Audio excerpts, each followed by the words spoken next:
Why running to burn off that ice cream is missing the point. Frozen margarita, anyone?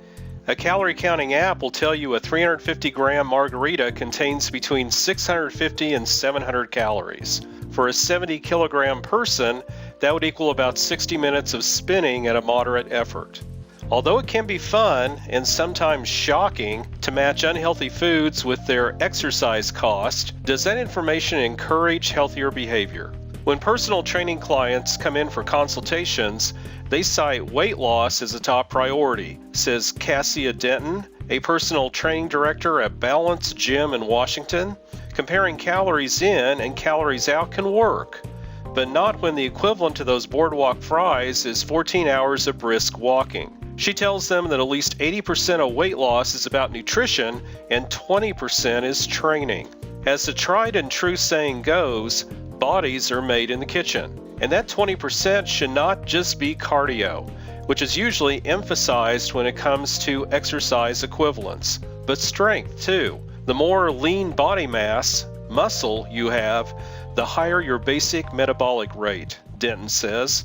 In other words, a 70-kilogram person with high fat will burn less than a 70-kilogram person with a higher ratio of lean body mass. The contribution to weight loss from exercise is minimal, says Scott Cahan, a Washington weight loss doctor and director of the National Center for Weight and Wellness, adding that he still sees value in exercise equivalents as a way to put food into perspective. Any access to data about the caloric load of what you are going to eat in restaurants and elsewhere is of value, Cahan says. Exercise equivalents can help contextualize, which is useful. Many people don't realize how much harder it is to burn calories than consume them, says Denton. People tend to overestimate the energy they expend when they exercise and underestimate the calories they consume. Breaking down actual numbers can provide a reality check.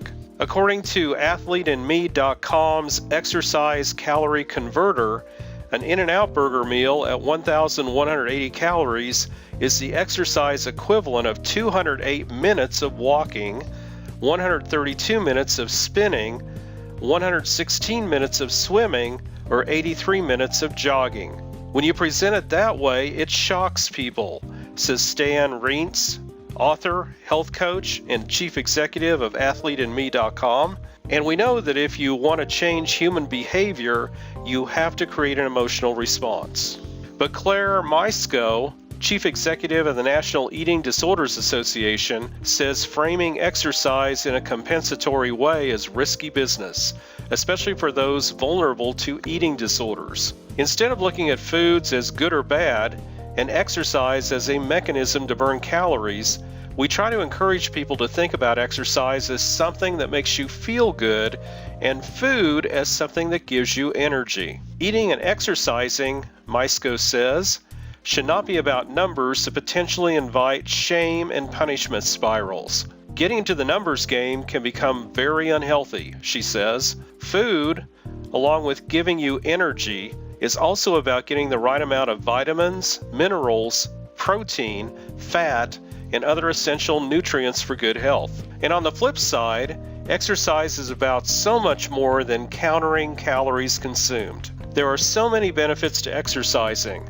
including mind, mood, joints, feeling good, sleeping better, says Cahan. Denton says that although most clients check the box of want to look good naked on their new client form, after some time training, that's not their focus anymore, even though it's a nice bonus. People just feel more capable in their everyday lives, Denton says. They feel stronger carrying groceries, playing with grandkids, hiking with friends. Exercise makes you happier, better focused, and a kinder person. Does all this mean we should never indulge? No, that's not the message. But Cahan says the exercise equivalents might help us shed poor food choices. Denton says she generally eats very healthfully but might indulge more in social situations because community is another cornerstone of health. And yes, sometimes that means enjoying a margarita with friends.